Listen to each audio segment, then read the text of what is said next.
DYFI সভাপতি তৃণমূলে যোগদান, সিপিআইএমের ধাক্কা বামুনহাটে।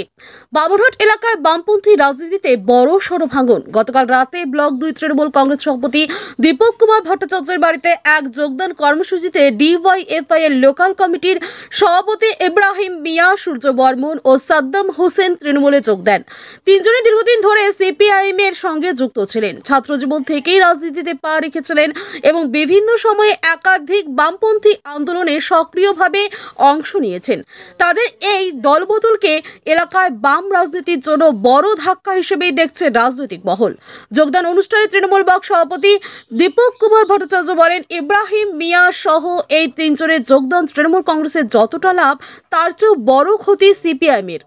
বামুনহাটে এখন হাতে গোনা কয়েকজন সিপিআইএম কর্মী রয়েছেন, তাদের মধ্যে এই তিনজন তৃণমূলে যোগ দেওয়ায় সিপিআইএম এর কার্যত মুখ থুবড়ে পড়বে।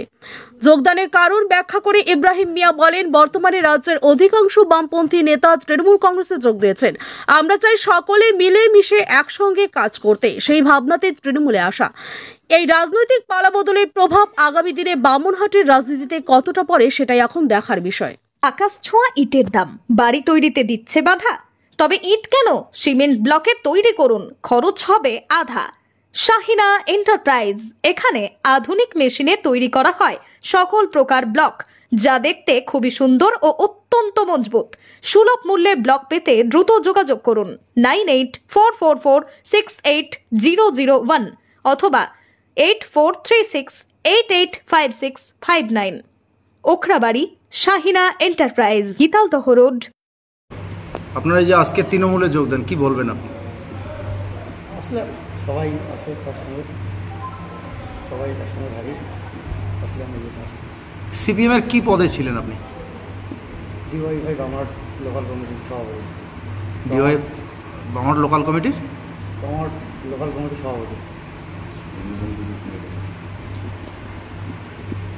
জয়েনিং সম্বন্ধে কি বলবেন? আজকে জয়েনিং তো প্রতিদিনই প্রতিনিয়ত হচ্ছেই। তো আজকে তিনজন সিপিএম এর একদম সক্রিয় কর্মী, তার মধ্যে একজন ডিওয়াইএফআই এর সাংগঠনিক পদে ছিল, তারা আজকে তৃণমূল কংগ্রেসে যোগদান করল। এরা তৃণমূল কংগ্রেসে যোগদান করায় তৃণমূলের যতটা লাভ তার থেকে অনেক বেশি ক্ষতি হবে সিপিএম এর। কারণ এরা বামুনহাটে হাতে গোনা যে কয়েকজন সিপিএম এর কর্মী আছে, তাদের মধ্যে এই তিনজন অন্যতম।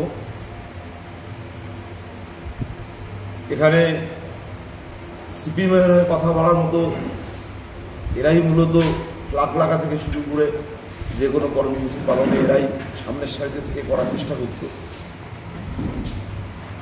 তো আজকে এরা তৃণমূল কংগ্রেসে যোগদান করায় আগামী দিনে সিপিএম এর